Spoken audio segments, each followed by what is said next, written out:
What's the meaning of aftermost? Aftermost. Aftermost. Aftermost.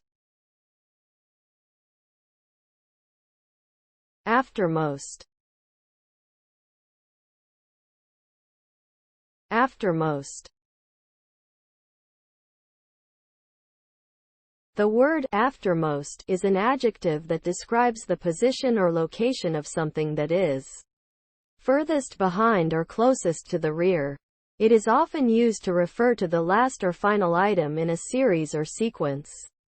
For example, the aftermost car on a train is the one at the end, and the aftermost book on a shelf is the one at the back.